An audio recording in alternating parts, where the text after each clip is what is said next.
Happy Friday before school starts. I hope you're going to enjoy your last weekend of the summer. I can't believe it's almost over. It feels like it didn't even happen for me, but summer is always crazy anyway, for me. But hope you've had a good, restful summer and gotten to travel and everything and ready to get back into the swing of things. Speaking of the swing of things, lessons start the week of September 8th. And we will be having our summer recital next Saturday, August 23rd at 4 o'clock at Millbrook Exchange Baptist. You are invited. Yeah, next Saturday. I said next Saturday, August 23rd, Millbrook Baptist, and everyone is invited. It's at 4 o'clock. And so it'll be good to see all the students who were taking lessons this summer. And then we have our open house the next day on Sunday, August 24th at 9204 Falls of the Neuse, Suite 110 in Raleigh. That will be at 5 o'clock. Come meet your teachers, come see the space if you haven't had a chance to do so. We will be there doing a training that day, which is just my favorite part of running the school is to work with the teachers and very excited to work with them and then to see you guys.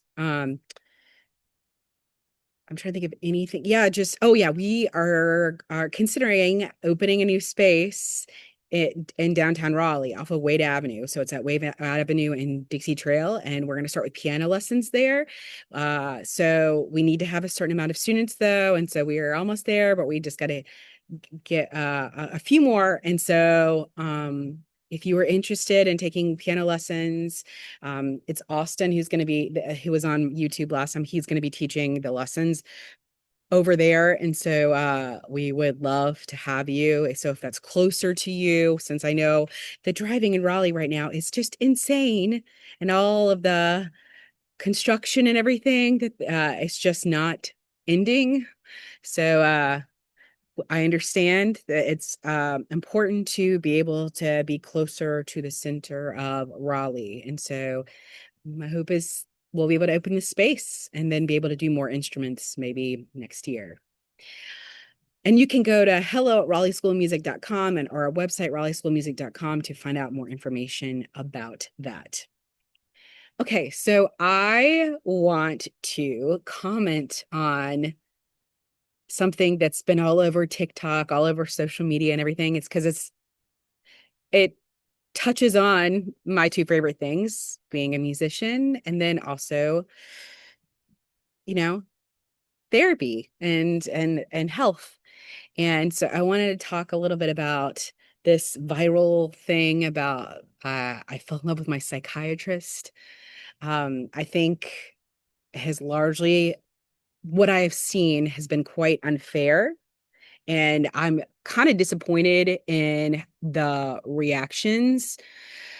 But when you put your stuff out there, like there, people don't realize I mean, well, they do, and maybe she does. There is a cost. There is a cost. There's a cost for anything that we do. Here's my take and how we can kind of bring this back to the music world. I will first say, I am proud of her. I don't think anybody wants people to call them crazy or to make them feel like there's something wrong with them. And my hope is that she knew this, that she knew that this was a very real possibility that this could happen. And yet she still wanted to tell her truth. Now, I also don't like to call any specific person out because that puts them in danger and that can threaten careers and all of that. I don't agree with that at all either. So I think that, and I don't think that when she specifically named this person that it accomplished what she wanted it to accomplish. I think it actually probably made her feel worse. I mean, because of all these people telling her how crazy she is and that she's a personality disorder and like, all this stuff. Maybe there was other motives there too. Maybe she wanted more business. Maybe she wanted more notoriety. I don't know. I don't presume to know because I'm not inside of her head. But she had on some level know that she was going to put herself up to be bullied, and she did it anyway. And she told her truth anyway, and she didn't somebody said this, well, she didn't seem to embellish anything. She didn't seem to say things that are happening that weren't, she like kept to the facts, and they weren't very clear. And honestly, it could go either way. I mean, it doesn't seem to me like there was any like clear ethical anything wrong with it. But at the same time, do we know that it was like he was 100%, professional the entire time? Who's to say? Because from her point of view, no. And I just think that this society, we are so accustomed to not believing certain people who maybe are a little bit more, are more emotional, a little bit more, I'm just going to say it, women. We're labeled as crazy, and people cannot wait to jump all over that stuff. Just all over it, all over it. It's so easy. It's like I feel like it's the low hanging fruit because it's just so easy to make sense. And everybody will jump all over it because nobody wants a woman who feels confident in herself and confident in like her view of how things happen. That's not appropriate. That's not okay. So, yes, I don't think it was responsible for her at all to specifically name anybody. Like, that's just going to hurt other people. Like, why would you do that? But I also think it's important to tell your truth. And who knows, this might change healthcare. I mean, okay, if I could change some things about therapy in particular, one of those things is that I would say there needs to always be like a standard of communication, like right off the bat, like of expectations and like communication, like right off the bat. This is what to expect. But I think even before that, and both of my most recent therapists did this, was that what what are your goals? Like what are you trying, why are you coming here? What are you trying to do? And to be like very specific about that, and to have that conversation of what that might look like, and if those are reasonable goals, and things like that. I just think more communication, and not always letting it be client led anything, because we come to people because we don't have the answers.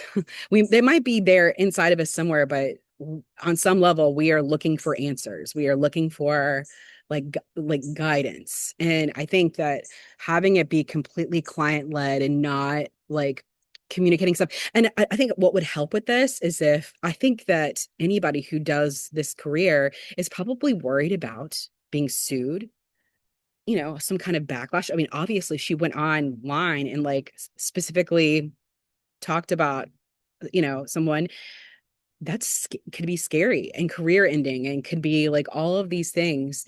And so their therapist might be worried about the rapport, the relationship. Like that might be like a steady worry. And who wants to be in a professional like relationship always worried about that? Like I don't feel like that's helpful at all. I feel like that's confining, and I feel like it makes uh the relationship inauthentic right there. I think that's what makes the relationship inauthentic, is that worried about the rapport all the time. Because then you do things and you say things that you don't mean because you don't want them to go. And I get it. Maybe the overall goal is to not have someone leave before they've, been able to start working with them, but at the same time, it's inauthentic. It's so I wonder if there's something that we could do within the healthcare system where we can change that there needs to be some, I don't know, something different with um suing, something different with that. I don't know. Because I think we're in a day and age now where we want more specifics, more specific guidance, and less open-ended. Now, that's not for everyone, and some people might do really well with open-ended stuff, but I think for a society that we have everything at our fingertips, we want more specific guidance because we want to be able to be well. Um, so I think that could definitely help. But I also think I know in my own experience is that I was not told, wasn't privy to what my therapist was thinking I suffered from. Like I wasn't privy to that information. It was something that I found out after the fact. And I had inclinations, but I didn't know. And then I went to a psychiatrist and they couldn't tell me. And it took me like having to like almost like hound the psychiatrist to get that information. And I feel like that's important information. And it sounds like that was the same issue with her. And so there's just like this stuff, it's just like not being privy to information. Like, do you not give us credit that we can't like, do we only learn lessons the hard way? Is that like the only way that is possible? That we can't learn how to change ourselves to grow from communication, from talking, you know? I think that there are certain circumstances where you've tried and it doesn't work, and sometimes you have to go to somebody else and it'll work. I mean, it's just because therapy is all about the relationship, right? It's all about that connection, and that's where I can kind of clue this in with music. It's the same thing. We have teachers here who are all completely different teachers, completely different people, and they're coming at it from different ways. Like, you guys have met Marcelo. He comes at it for a much more relaxed, letting the student find the joy first, and then he kind of introduces the fundamentals that way. Whereas Rosa Maria, which you guys met, I think last year, she's very much about the fundamentals, like getting the work in first. And then once they've gotten to a level, then they can start adding in some of this stuff. Neither way is wrong. Neither way is wrong, but it is in that relationship, and not every teacher is going to be good for every student. Not every therapist is going to be good for everyone, and there are going to be some that are very surprising, but I don't think putting all of the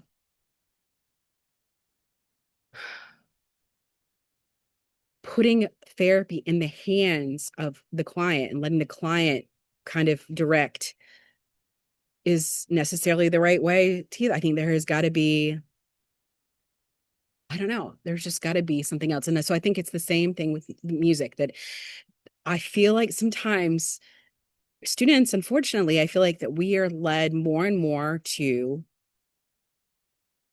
cater and have you lead the lesson, because look what happens. You leave. It's the same thing. You leave if you don't get what you want. Instead of trusting that the experience, the care, trusting that there is a method to the teachers. They're not doing anything to torture you. They're not doing it to make you miserable. They're doing it so you can learn, so you can have the tools. And it's, again, I think it's just like anything else, being able to sit through what is uncomfortable. And I don't think very few people are able to do that. I've been guilty of it. I'm sitting here, I've totally been guilty of it. I think that now I have an awareness that I will try very hard not to do that. But it's unfortunate that this woman who went on and did multiple videos about her experience, I just wonder if there was a step before that she could have done, and he could have done, that there could have been a step before going that far, that obviously she felt like she wanted to be heard. That's why we do these things, that we want to be heard, or we want, to scream out into the void to see if anybody's listening. But I wonder if there was a step before that, if there was a way that they could have had more communication. I mean, I don't know if he was worried about what she would do. I don't know if she was expressing what was going on in her head. I don't know. But I feel like when you have to go to another person, when you have to cause pain or try to hurt someone to get them to do something, there is a step missing in there. There is, we don't, you don't have to do that. And it's not effective. It just hurts people. I mean, I don't get it. What would have happened if they had actually talked? But see, even then, I questioned. I was like, what do they feel completely free to say what it is? To say what would this psychiatrist feel completely free to say, hey, you're freaking me out, or hey, this is not you're avoiding something, or whatever it is, or hey, yeah, I feel this way too, and I'm sorry, and can we go on with why you're here? I mean, any of those things to me sound better than what is going on. So honestly, I feel bad for her too. I feel bad for her. I mean, and I think it's a societal problem. I think that we are not listening to each other overall. We're not listening to each other. We are so busy that we don't have time for the people in our lives. We don't. And those of us who are yearning for connection in a whole bunch of different ways, and not all, it not being an easy thing. It's like, what other choice do you have? You have to make something.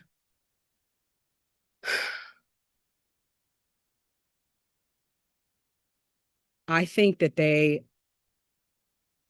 I think that society is very mean to people who just want to be heard. And how, again, how we relate that to back to musician is that I feel like with musicians, we are constantly having to defend our position in this world, and charging stuff and not doing stuff for free, and not doing discounts, and not, this is a profession where we, a lot of us have had a lot of schooling and are still paying school, loans, and want the best for our students and want the best for everyone, and we are still having to defend. At what point? And maybe therapists feel this way too, because it isn't an exact science, right? And everybody's different. So at what point do we say, you know what, we're legitimate, what we're doing is legitimate, like what we're doing is worthwhile, and what we add to this society? Yes, we might not be, in some science, financial, or health, I don't know. We are health, but like some like directly financial, like sector, right? We're not. It's the gains from what we do are not as obvious sometimes. They come later. They're not as measurable. Do you feel like that? Do you ever feel like what you're doing is not measurable? It's not worthwhile. Do you, even just you, do you feel like you have to constantly defend yourself? Do you feel like you have to, do you feel like you're screaming into the void and nobody hears you? I think it's a dangerous thing. I think that can contribute more than almost anything to mental health issues, not to mention, the economy, and just like where people, are financially, and being secure, and housing and food and all that. But I think not being accepted or heard for who you are, and is terrible for mental health. So that's one way that music can help, because music is a way to express yourself. You can come and you will be heard. We will hear you. We have a ton of opportunities for you to be heard. You are valid. You are worthwhile. And I don't believe this sometimes, but you are loved. And come work with us who are actually caring what you have to say and listening to you and wanting to communicate with you. Not everybody does. On that note, have a good one.